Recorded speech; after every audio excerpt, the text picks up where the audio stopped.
Alô, meu irmão, minha irmã, seja muito bem-vindo a mais essa aula sobre as parábolas que a gente encontra no Evangelho de São Lucas. Gostaria muito de estar dando essa aula presencialmente para vocês, mas por viagem de trabalho, essa semana e a próxima ainda estaremos nos encontrando aqui pela telinha. Que o Senhor possa abrir os nossos corações para recebermos a Sua palavra e tudo aquilo que Ele tem para nos ensinar na noite de hoje. Que sejamos unidos e reunidos em nome do Pai, e do Filho, e do Espírito Santo. Amém. Vamos lá, vamos buscar a nossa aula de hoje, que é baseada nas parábolas contadas por São Lucas. Se você se recorda, meu irmão, nós já falamos sobre isso. Lucas é o evangelista que mais conta parábolas do Senhor. São 16 parábolas no Evangelho de São Lucas. No nosso encontro na semana passada, nós vimos algumas delas. Nós vimos a parábola dos dois devedores, a do bom samaritano, a do amigo inoportuno e a do rico insensato. Hoje vamos ver mais algumas. Não sei se vai dar para a gente chegar até a parábola número 11, que é a mais famosa parábola de Lucas, a parábola do filho pródigo, mas se não chegarmos até ela hoje, semana que vem estaremos continuando sobre esse tema. Vamos ver então o que o Senhor vai nos falar sobre a parábola, na parábola dos servos vigilantes. Como o próprio tema já diz, o conteúdo dessa parábola é muito simples da gente entender. É uma parábola onde a gente vai tratar a necessidade de nós estarmos atentos, porque nunca sabemos quando é que o Senhor vai nos chamar, né? Então, vamos estar certamente pedindo ao Senhor que nos ajude a que Ele nos encontre vigilantes. E o que diz então essa parábola? Sede semelhante a homens que esperam o seu Senhor ao voltar de uma festa, para que, quando vier e bater à porta, logo lhe abram. Bem-aventurados servos a quem o Senhor achar vigiando quando vier. Em verdade vos digo, cingir-se-á para os assentar à mesa e servi-los-á.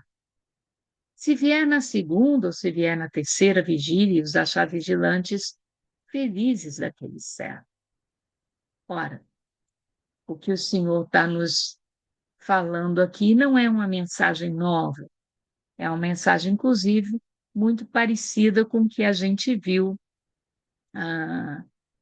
na semana passada, a parábola do servo do rico insensato, né? Então, nós podemos ser virgens prudentes ou imprudentes, servos vigilantes ou não vigilantes. Nenhum de nós sabe quanto tempo mais de vida tem, meu. Nenhum de nós sabe se estará aqui no ano que vem, na semana que vem. Nenhum de nós sabe quando será o nosso dia, quando o Senhor irá nos chamar.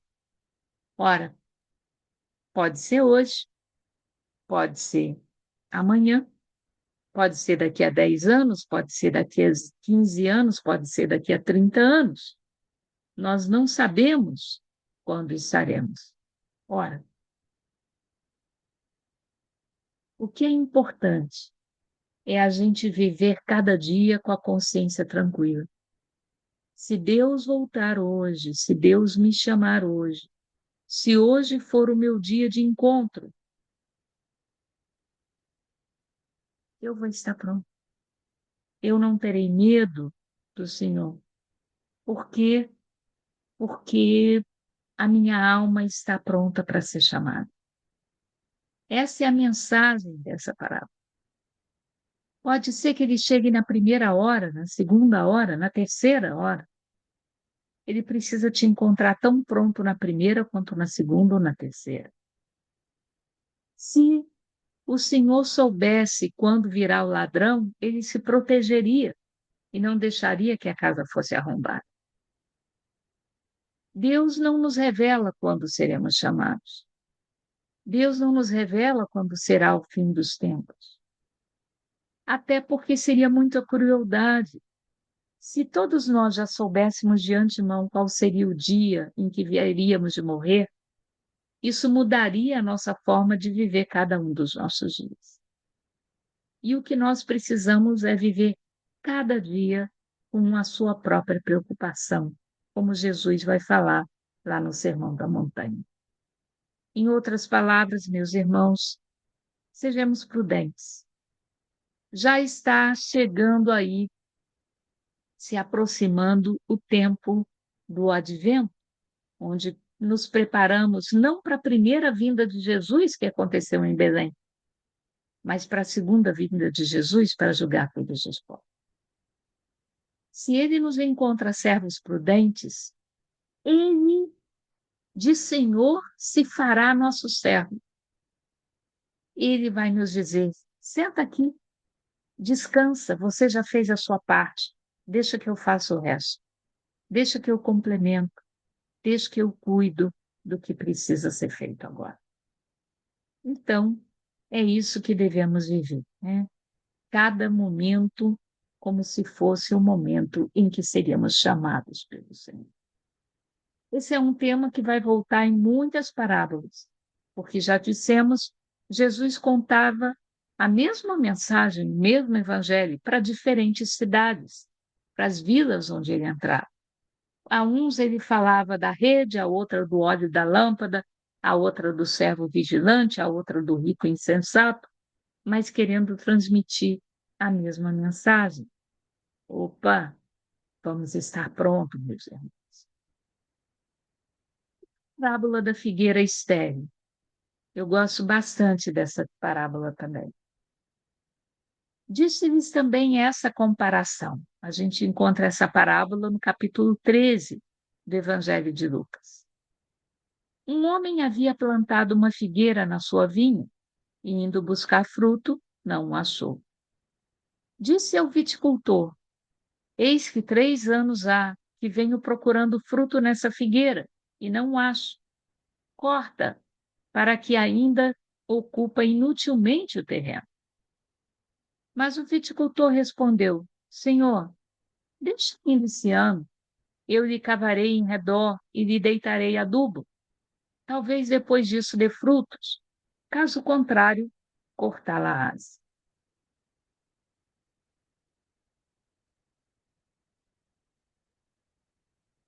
O Senhor está querendo nos falar com essa parábola.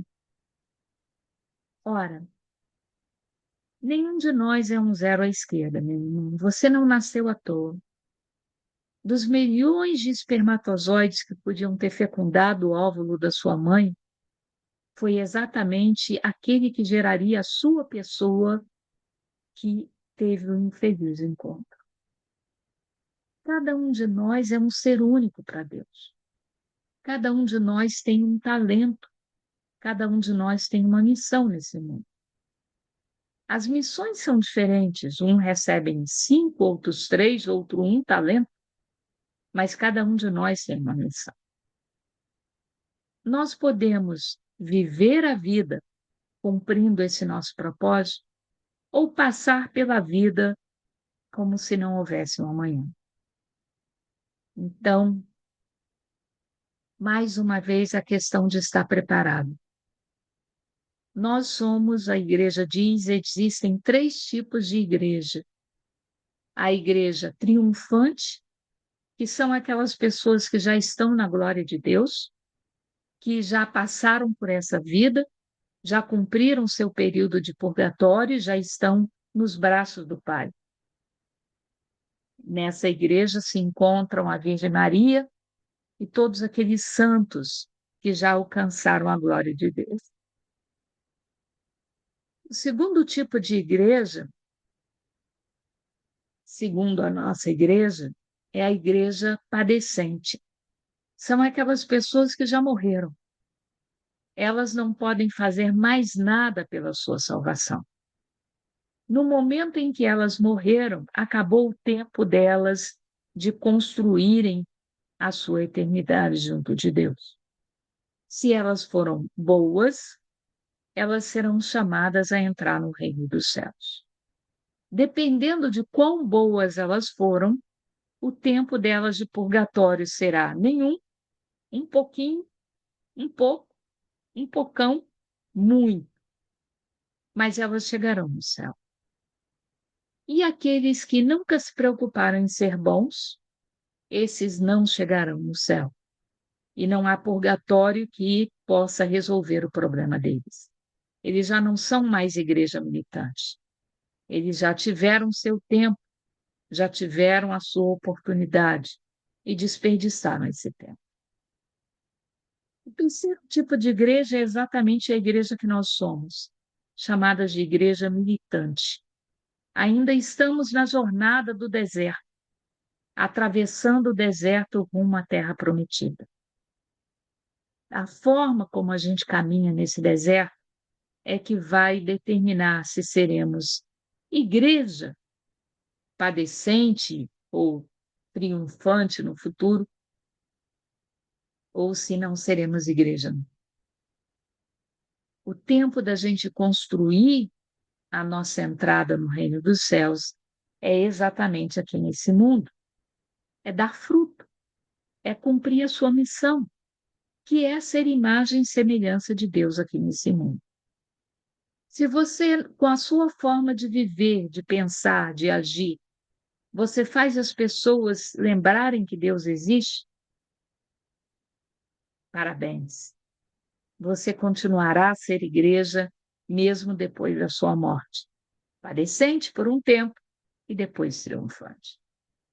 Se você foi uma figueira inútil, que não deu fruto, que o tempo de adubo não resolveu, que esse tempo a mais que o viticultor está te dando também não vai resolver. Deus não pode obrigar você a entrar no céu. Você é que, com o tipo de vida que você leva aqui, você faz a sua escolha. Ele está sempre disposto a te dar mais uma oportunidade. Ele é aquele que intercede junto ao Pai por mais um ano, por mais uma chance. Mas, meu irmão, o momento em que você deixar de ser igreja militante, já não dá mais. Então, te cuida. Pode ser que o seu tempo esteja acabando. Não são parábolas para assustar, são parábolas para nos fazerem nos tornarmos mais ativos dentro da nossa fé e da nossa igreja. A terceira parábola de hoje é a parábola da porta estreita, que também está no capítulo 13 do Evangelho de Lucas, nos versículos 23 a 28. E o que diz essa parábola? Alguém me perguntou: Senhor, são poucos homens que se salvam? E ele respondeu: procurai entrar pela porta estreita, porque digo-vos, muitos procurarão entrar e não o conseguirão. Quando o pai de família tiver entrado e fechado a porta, e vós de fora começardes a bater a porta, dizendo: Senhor, Senhor, abre-nos, ele responderá: digo-vos que não sei de onde sois. Direis então: comemos e bebemos contigo, e tu ensinaste em nossas praças. Ele, porém, vos dirá: não sei de onde sois. Apartai-vos de mim, todos vós, que sois malfeitores. Ali haverá choro e ranger de dentes. Quando virdes Abraão, Isaque, Jacó e todos os profetas no reino de Deus, e vós serdes lançados para fora. Ora, tal como a parábola anterior, essa parábola tem a mesma mensagem. O nosso tempo de preparar a nossa entrada no céu é enquanto somos igreja militante. E se não fazemos a nossa parte, se não cumprimos a nossa missão, se a nossa figueira não dá fruto, se acaba o nosso tempo, não há mais o que fazer. O tempo da colheita chega e a sua figueira não deu fruto. O noivo chega e fecha a porta e a sua lâmpada estava sem óleo. A porta era estreita e você demorou a tentar passar por ela e não deu tempo, ela já se fechou. Aqui, especificamente nessa parábola, Jesus está falando exatamente daqueles que não se preocuparam, que não valorizaram, que não correram atrás. E muitos desses vão dizer assim: mas Senhor, Senhor, eu rezei tantos rosários, eu fui a tantas missas, eu comi e bebi contigo, tu ensinaste nas praças. Não se entra no céu com pistolão. Você entra a partir do tipo de fruto que você soube produzir nesse mundo. Se você foi cristão, se você foi bom, se você foi imagem e semelhança de Deus nesse mundo, você é uma figueira que dá fruto. Você é uma pessoa vigente que passou pela porta estreita. Mas se você não se preocupou com isso, se viveu a tua vida inteira desperdiçando tempo, e o tempo acabou, e você ficou do lado de fora, não há mais o que fazer. Então, é importante que você não simplesmente se diga cristão, mas você haja como cristão. Em Mateus 7:21, Jesus, no Sermão da Montanha, fala: mas, Senhor, nós pregamos em teu nome. E, no entanto, ele dirá: afastai-vos de mim, porque nunca vos conheci. Não basta você ser alguém que frequenta a igreja, meu irmão. Você precisa ser igreja, ser cristão. A misericórdia de Deus, ela é infinita e muito maior do que os seus pecados, é verdade. Mas você precisa estar na porta quando ela estiver fechando. É a mesma coisa que você ter que pegar um voo. Você sabe a que hora você vai embarcar. O avião não vai ficar esperando até você resolver chegar lá para embarcar. No momento em que as portas se fecham, o seu nome foi anunciado 20 vezes e você não apareceu. A porta fechou, meu. Teu tempo acabou. Não é que Deus não quisesse você lá dentro, mas você não se preocupou em ter interesse em estar lá.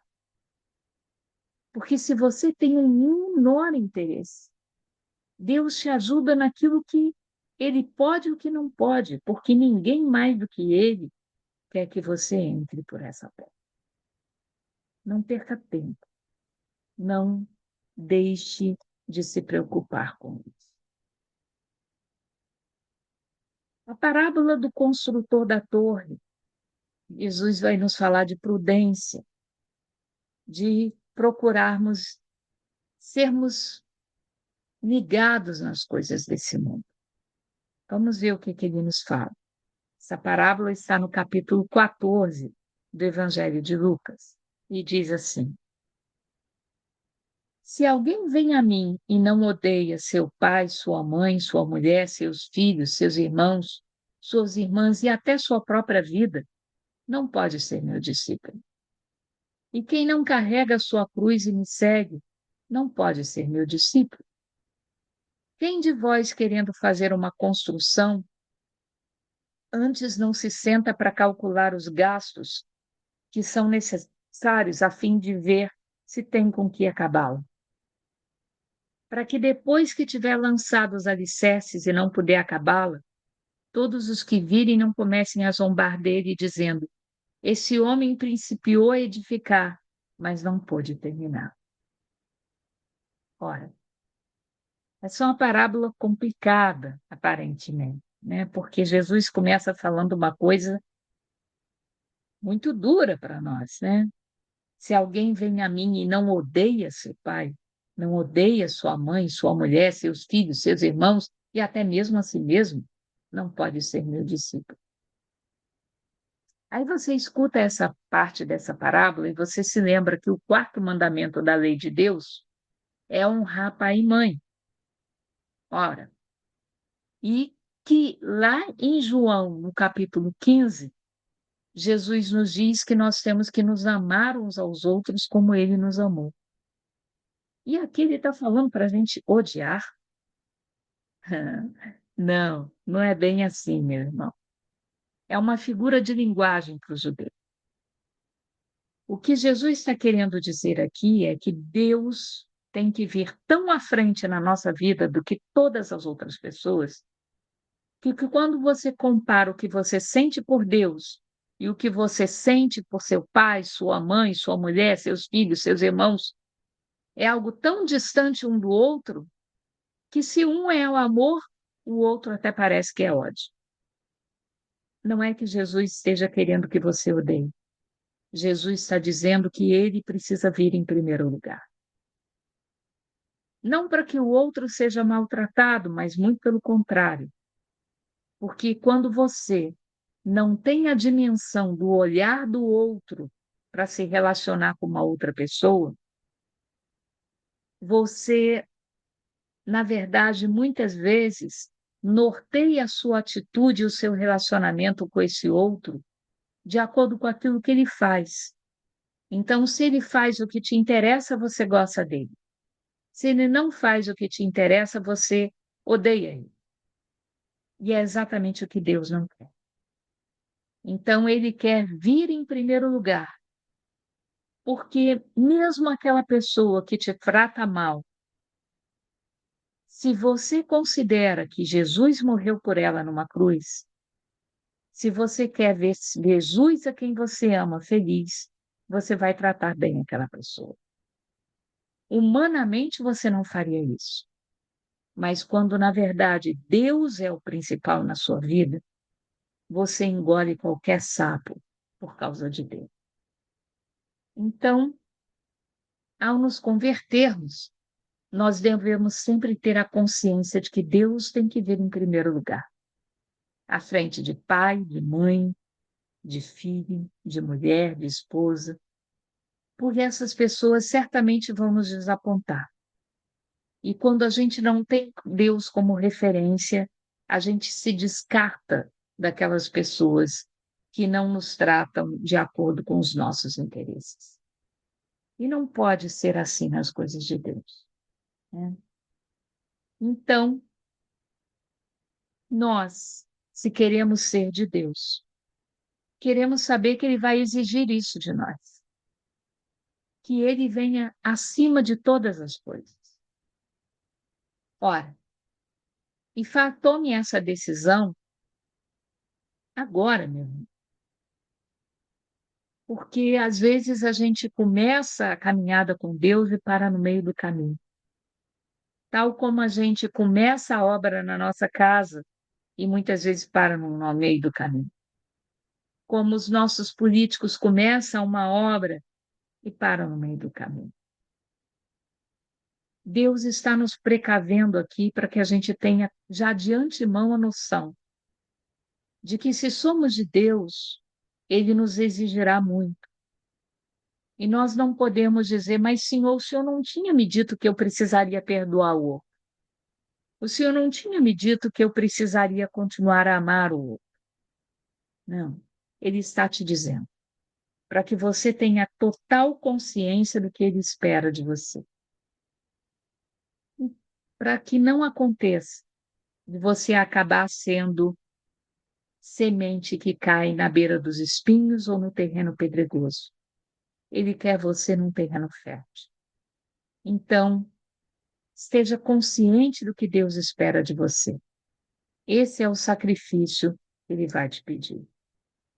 A parábola do rei guerreiro é muito parecida, é até uma continuação dessa do construtor da torre, e diz assim: ou qual é o rei que, estando para guerrear com outro rei, não se senta primeiro para considerar se com 10.000 homens poderá enfrentar o que vem contra ele com 20.000. De outra maneira, quando o outro ainda está longe, envia-lhe embaixadores para tratar a paz.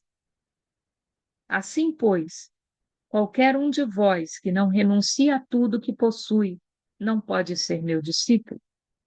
O sal é uma coisa boa, mas se ele perder o seu sabor, com que se recuperará? Não servirá nem para a terra, nem para o adubo, mas lançar-se-á fora. O que tem ouvidos para ouvir, que ouça. Então, meus irmãos, essa parábola tem a mesma mensagem que a parábola anterior do construtor da torre. A obra de Deus, ela não pode ser improvisada. Se você está assumindo um compromisso com Deus, tenha a diligência de fazer bem aquilo que Deus espera de você. Não com jeitinho. Você tem que fazer a sua parte, você tem que se dedicar, se preparar. Fazer tudo como se tudo dependesse só de você. E depois entregar tudo como se tudo dependesse única e exclusivamente de Deus. Porque senão você vai estar sendo um servo imprudente, que é como um rei que tem menos soldados do que um rei inimigo e ainda assim se aventura em entrar em guerra contra ele. Ora, sabendo que o outro vai devorá-lo. Infelizmente, no mundo nós temos muitos reis, muitas autoridades que são exatamente assim. Entram em guerras que não podem ser vencidas, porque afinal de contas quem vai estar morrendo são os pobres dos soldados que são lançados na frente de batalha. São os pobres dos inocentes que vão receber as bombas nas suas casas. São aqueles que não podem se proteger. Deus vai tomar conta disso. Deus vai cobrar isso. Então, se você faz a obra de Deus, não seja como aquele que faz a forma de forma imprudente, mas aquele que planeja bem, que faz a sua parte, que se dedica, que tem compromisso com Deus. Porque se você for assim, ele certamente te ajudará. A parábola da dracma perdida está em Lucas, no capítulo 11, versículos 8 a 10. E o que diz essa parábola? Qual é a mulher que, tendo 10 dracmas e perdendo uma delas, não acende a lâmpada, varre a casa e a busca diligentemente até encontrá-la? E, tendo-a encontrado, reúne as amigas e vizinhas, dizendo: regozijai-vos comigo, achei a dracma que tinha perdido. Digo-vos, pois, que haverá júbilo entre os anjos de Deus por um só pecador que se arrependa. A mensagem dessa parábola é a mesma parábola da ovelha perdida, que a gente vê em Lucas, no capítulo 15, daqui a pouquinho, e em Mateus, no capítulo 18. Ora, é uma parábola que nos fala de esperança. Deus faz questão de você no reino dos céus. Então, se você é uma ovelha que se desvia, se você é uma dracma que se perdeu, não tenha receio, nunca duvide que o Senhor vai acender a lâmpada, varrer a casa e procurar diligentemente por você.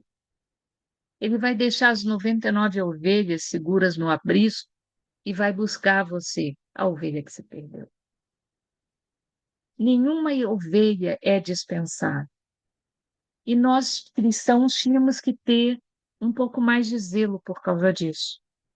Nossos irmãozinhos evangélicos são, nesse ponto, são muito mais zelosos do que nós católicos somos. Porque se uma ovelha do rebanho deles desaparece, eles vão buscar, eles olham, eles vão procurar saber o que aconteceu. E nós, muitas vezes, um amigo de um grupo de oração, um amigo da paróquia, de uma pastoral, simplesmente desaparece. Às vezes aquela pessoa ficou doente ou está atravessando um problema difícil e nós nem procuramos saber por que ela sumiu. Sabe o que ela pensa? que ela é um zero à esquerda, que ninguém sente falta dela. Jesus sente falta dela. Jesus faz questão dela no reino do céu. Se você é serva de Jesus, então acende a lâmpada, varre a casa, busca essa moeda que se perdeu. Deixa as 99 ovelhas no aprisco, vai lá no campo, busca aquela ovelha que se perdeu. Porque o Senhor um dia vai te perguntar por que que você não se preocupou? Por que que você não tomou nenhuma providência para recuperar aqueles que se perderam? E aí chegamos na parábola do filho pródigo. Campeã essa parábola. Todos nós amamos. Está no capítulo 15 do Evangelho de São Lucas também. E diz assim essa parábola. Um homem tinha 2 filhos. O mais moço disse a seu pai: Meu pai, dá-me a parte da herança que me toca. O pai então repartiu entre eles os haveres.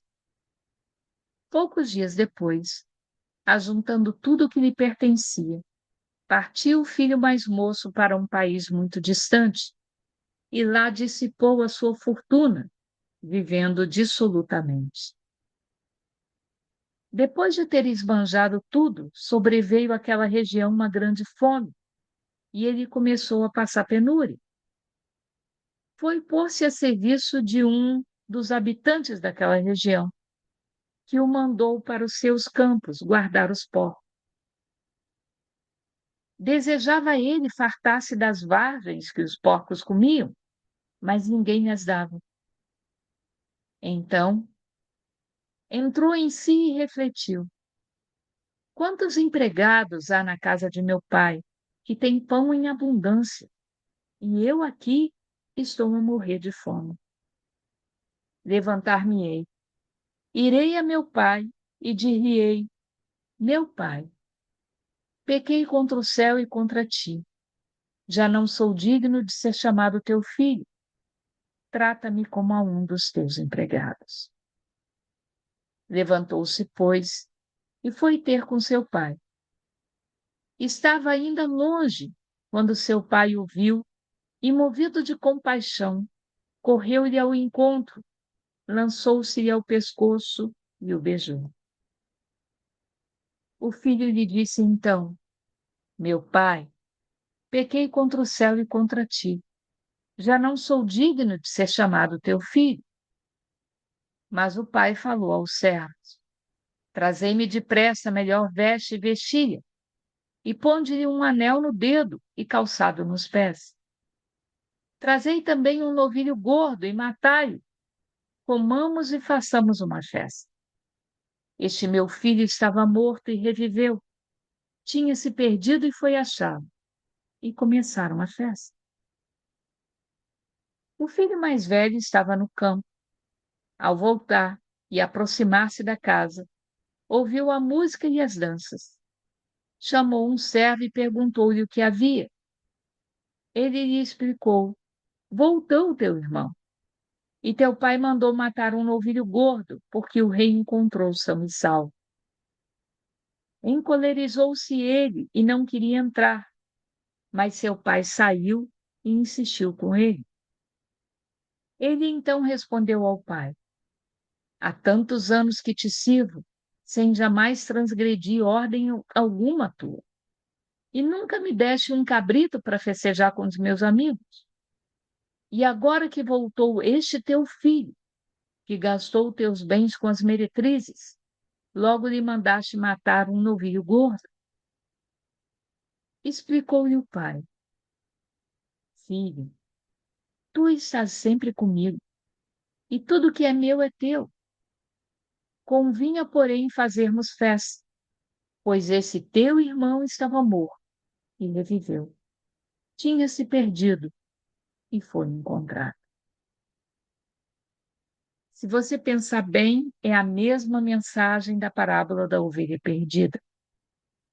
É a dualidade entre bem e mal. Nós temos dois filhos nessa parábola: o filho pródigo e o filho que ficou em casa.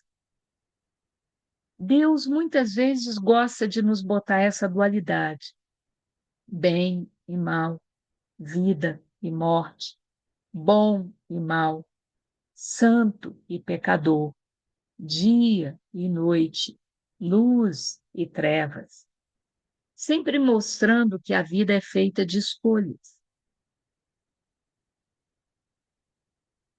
Esse homem tinha dois filhos. O filho mais novo resolveu que queria ver a vida, queria ver o mundo. Pediu a parte da herança. E imediatamente o pai dividiu tudo o que ele tinha entre os dois filhos. E o filho mais novo partiu. E dissipou aquilo que ele tinha recebido do pai. Enquanto ele tinha dinheiro, ele tinha amigos, ele tinha companhia. Mas quando o dinheiro acabou, veio uma fome. E esse filho não tinha mais onde morar, onde viver ou o que comer. Encontrou emprego tratando de porcos e queria comer a comida dos porcos, mas ele era menos importante do que os porcos e nem isso ele tinha para comer. Ora, ele então cai em si e pensa: opa, na casa do meu pai, os empregados, os escravos, têm mais do que eu tenho aqui. Então, eu vou voltar para a casa do meu pai. E ele ensaiou dizer três coisas para o seu pai: meu pai, pequei contra o céu e contra ti. Primeira coisa. E são quatro coisas. Primeiro, um discursozinho meloso, chamando ele de meu pai, né? Segundo, pequei contra o céu e contra ti. Já não sou digno de ser chamado teu filho. Trata-me, pois, como a um dos teus empregados. E ensaiando esse discurso, não é porque ele se arrependeu de ter gastado o dinheiro do pai. Não é porque ele se arrependeu de ter ido para o mundo. Ele só caiu na consciência de que a situação de vida dele seria melhor junto do pai do que onde ele estava. Ele então volta para casa. Ora, quando ele ainda está longe, o pai, que já estava esperando por ele na janela, o avista. Quando você se afasta de Deus, meu irmão, ele fica na janela te esperando. Ele é como esse pai desse filho pródigo, que está se preocupando se você está comendo bem longe dele, se você está feliz, se você está sendo bem tratada. E quando de longe ele avista aquele filho, ele sai correndo e abraça esse filho. Esse filho que estava cuidando de porcos. Imagine quão sujo esse garoto estava, quão fedido esse garoto estava. Mas esse pai não se preocupa com isso, ele se lança ao seu pescoço e o beija. Movido de quê? De compaixão. Ele entra, olha para aquele filho e vê naquele passo, naquela situação daquele filho, tudo o que ele precisou passar antes de perceber que precisava voltar para casa. Ora, o jovem não precisava falar mais nada para o pai. O pai já tinha o abraçado, beijado, mas ele insiste em declarar o discursozinho que ele tinha preparado para o pai.